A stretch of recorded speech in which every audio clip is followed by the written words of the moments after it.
प्रगति से।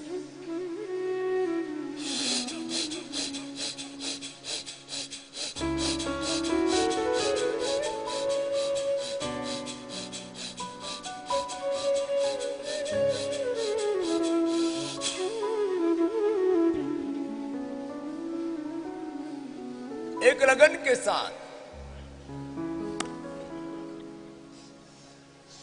एक निष्ठा के साथ, एक निष्ठ होके, योग निष्ठ होके, आत्मनिष्ठ होके, बात एक ही, तत्व एक ही, एकम सद्विप्राह बहुधा वदन्ति। गुरुनिष्ठ होकर के, आत्मनिष्ठ होके, योगनिष्ठ होके, ब्रह्मनिष्ठ होकर के, सत्वनिष्ठ होकर के, तत्वनिष्ठ होकर के आप प्राणायाम को एक अनुष्ठान की तरह करो।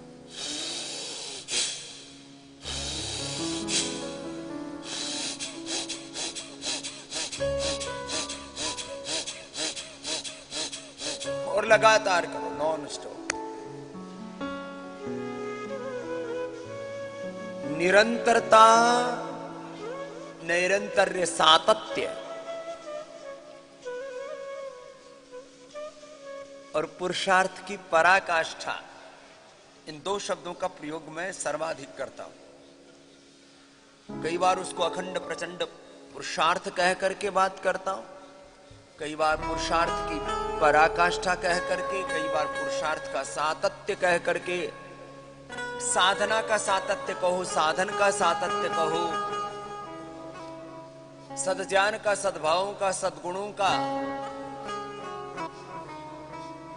ज्ञान योग, भक्ति योग, कर्म योग का सातत्य कहो, विवेक का सातत्य कहो, भगवत शरणागति का सातत्य कहो,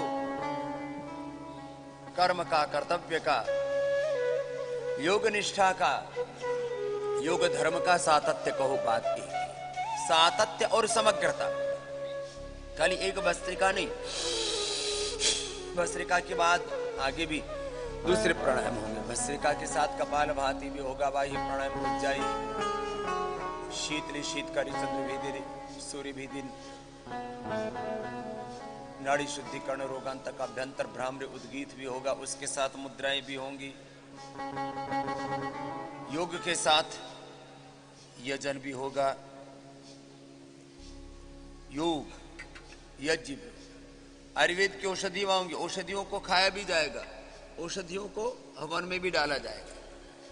ये जो अलग अलग प्रकार की औषधियां आपको प्रदान कराते हैं यहां से, औषधियों से यजन भी होगा, औषधियों से अभ्यंग भी होगा, औषधियों से आपका स्नेहन स्वेदन, मेडिकेटेड स्टीम भी दी जाएगी, उससे मेडिकेटेड मसाज भी होगी, जिसको उद्वर्तन कहते हैं। बालों का मसाज भी होगा, स्नेहधारा मसाज भी होगी, पोटले मसाज भी होगी। मेडिकेटेड मसाज के, अभ्यंग के अलग अलग तौर तरीके होंगे। मेडिकेटेड लेप लपेट भी आपको लगाए जाएंगे, अलग अलग प्रकार के। मेडिकेटेड सिरोधारा भी दी जाएगी। मेडिकेटेड अक्षय तर्पण, कर्णपूर्ण, नस्य भी, गंडूस भी होगा। ये औषधियों के भिन्न भिन्न प्रयोग है। औषधि एक ही है, एक में स्पर्श करने से फायदा करती है। कुछ कहते हैं जी ये टच करने से, स्पर्श से चिकित्सा क्या है? एक मां अपने बालक को जब स्पर्श करती है तो इसको मदर टच कहते हैं, इसको मां की परवरिश कहते हैं, मां का प्रेम, मां की करुणा, मां का वात्सल्य कहते हैं। और जब भी मां की बात आती है तो मां जब अपने हाथ से, अपने हृदय से अपने बालक को सीने से लगा लेती है तो कहते इसको मां का प्रेम मिला हुआ है। जिसको मां का प्रेम नहीं मिला, कभी मदर टच नहीं मिला, जिसको मां का स्पर्श नहीं मिला, जिसको, वो व्यक्ति क्रूर हो जाता है, निर्दयी हो जाता है, हैवान हो जाता है, शैतान हो जाता है। मां का भी स्पर्श होता है, गुरु का भी स्पर्श होता है, और भगवान का स्पर्श जिन्होंने पा लिया है उनका जीवन तो धन्य हो गया। और भगवान के संस्पर्श की भी अलग प्रक्रियाएं हैं। भगवान की करुणा को पाना, भगवान के प्रेम को, भगवान के अनुग्रह को अनुभव करना, भगवान के आशीष तो सदा बरस रहे हैं।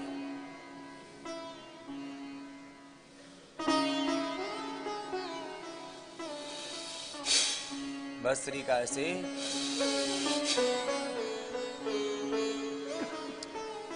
तो स्पर्श से भी लाभ होता है, गंध से भी लाभ होता है। ये नैनो मेडिकेशन है। उसके पान से भी लाभ होता है।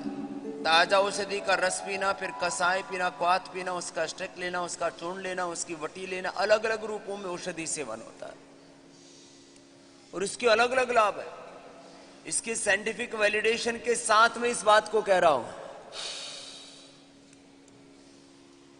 जब मैं एक बात आपको बार बार कहता हूं, जब भी मैं आपको कहता हूं कि योग के इस व्यायाम से, इस आसन से, इस प्राणायाम से, इस मुद्रा से, इस ध्यान से, इस विचार से, इस संकल्प से, इस भाव चेतना से ये लाभ होता है, तो उसके पीछे एक बहुत बड़ा साइंटिफिक बैकग्राउंड होता है। उसको अनुसंधान की भाषा में साइंटिफिक वैलिडेशन कहते हैं। लंबे लंबे श्वास 5 से 10 मिनट, और जिनके फेफड़े बहुत खराब हो चुके हैं उनको आधा घंटे तक ऐसे कराते हैं।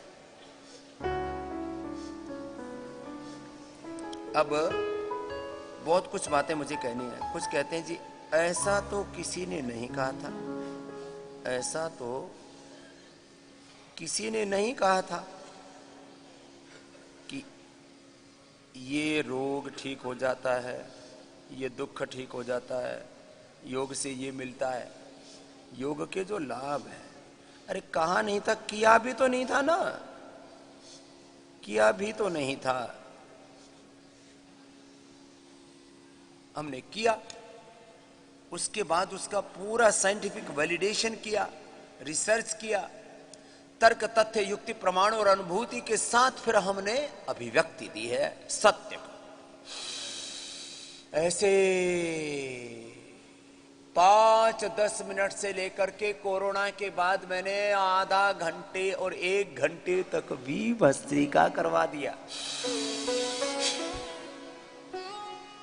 जिनके 90% फेफड़े खराब हो गए, अब उनको तो 1 घंटा कराना पड़ेगा ना ऐसे।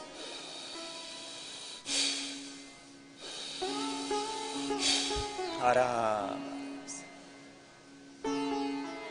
ये उदान प्राण था, फिर ये कंठ से लेकर के हृदय तक प्राण है, जिससे हमारा स्वर तंत्र, इसमें उदान का और प्राण का दोनों का सहयोग है। मैं एकत्व की, अस्तित्व की, सामंजस्य की, वननेस, कोएग्जिस्टेंस और हार्मनी की थी एक साथ तीनों बातें करता हूं। स्वतंत्र एक इकाई भी है हम, और हम परस्परता में, सामंजस्य में जी रहे हैं। इसलिए एक साथ एकत्व, सा अस्तित्व और सामंजस्य को समझना पड़ेगा। एकत्व मनुपश सहनावत और परस्परम भावयन्तः श्रेयः परम अवाप्स्यत संगच्छत्वम संवदत्व। भस्त्रिका के बाद चलो कपालभाति करो। तो उदान प्राण, प्राण फिर हृदय से लेकर के नाभि तक समान, नाभि से नीचे अपान पूरे शरीर में व्याप्त व्यान और नाग, कूर्म, कृकल, देवदत्त, धनंजय, ये 5 प्राण और 5 उपप्राण, 10 प्राण है आपके भीतर। 5 कोश हैं, 5 ज्ञानेन्द्रिय, 5 कर्मेंद्रिय, अंतःकरण, चतुष्ट, 8 चक्र, 9 द्वार हैं, 72 करोड़ 72,10,201 नाड़ियां हैं, 37 ट्रिलियन सेल्स हैं। ये आप हैं, और इनके परे, स्थूल सूक्ष्म कारण शरीर के परे 5 कोश, 5 प्राण, 5 उपप्राण, 5 महाभूतों के परे, इन 8 चक्र 9 द्वारों के भी, 37 ट्रिलियन सेल्स के भी परे आप परम चैतन्य, आप आत्मा है। और आपके भीतर भी एक और पराशक्ति है, शाश्वत शक्ति है, उसको परमात्मा कहते हैं। तो ये दिख रहा है, दिस विजिबल एग्जिस्टेंस इज प्रकृति, इसको चलाने वाली आत्मा, और उस आत्मा का भी आधार परमात्मा। इस शरीर को इस शरीर रूपी प्रकृति को, इस विजिबल एग्जिस्टेंस को चलाने वाली आत्मा, और इस आत्मा रूपी इनविजिबल एग्जिस्टेंस को भी चलाने वाली एक अदृश्य परमात्मा, उसकी प्रेरणा से सब कुछ चल रहा है।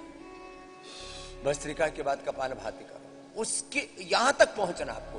शरीर से, इंद्रियों से, मन प्राण आत्मा से यात्रा प्रारंभ होगी और परमात्मा में जाकर के पूरी होगी।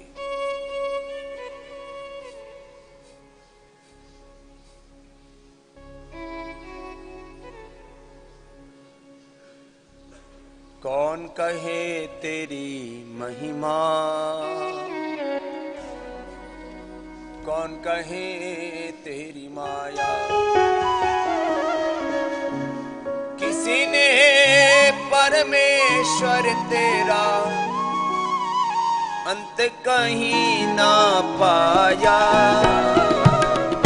कौन कहे तेरी महिमा, कौन कहे तेरी माया,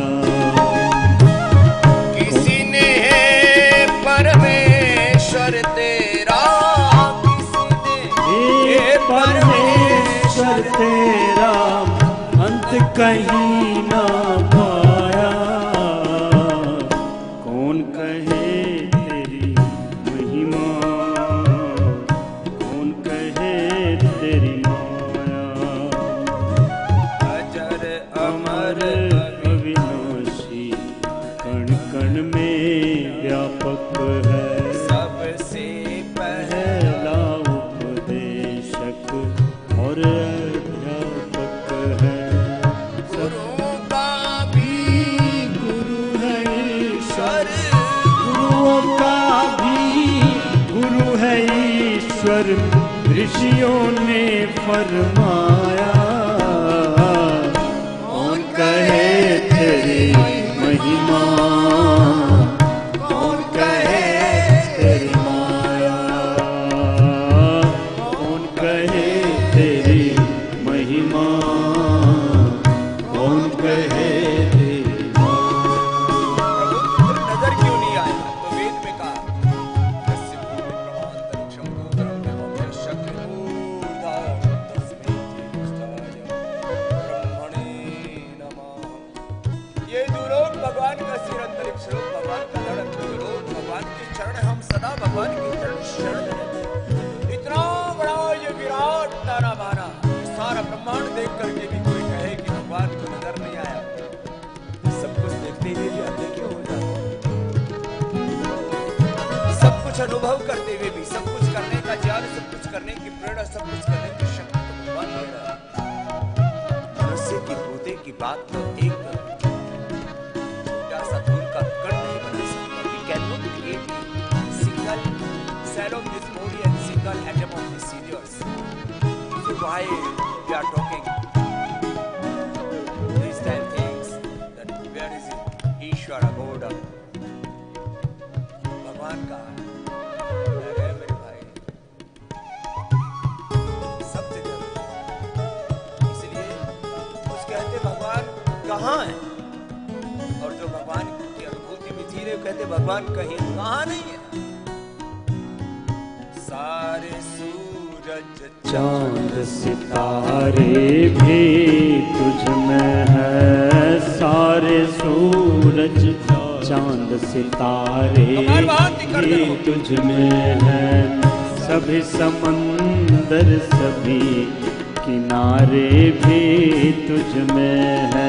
सारे सूरज चांद सितारे भी तुझ में है, सभी समंदर सभी किनारे भी तुझ में है।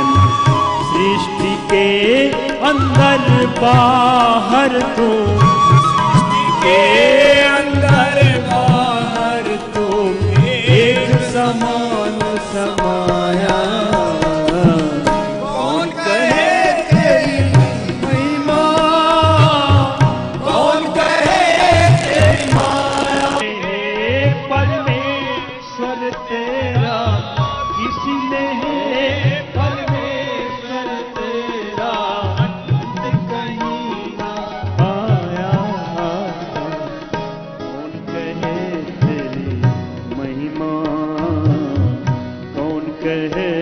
तेरी माया,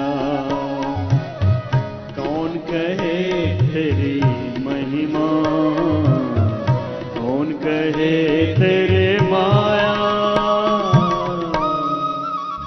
इसलिए हम जब भजन गाते हैं, इन भजनों के पीछे भी बड़ा तत्वबोध होता है। ये सच है कि भजन से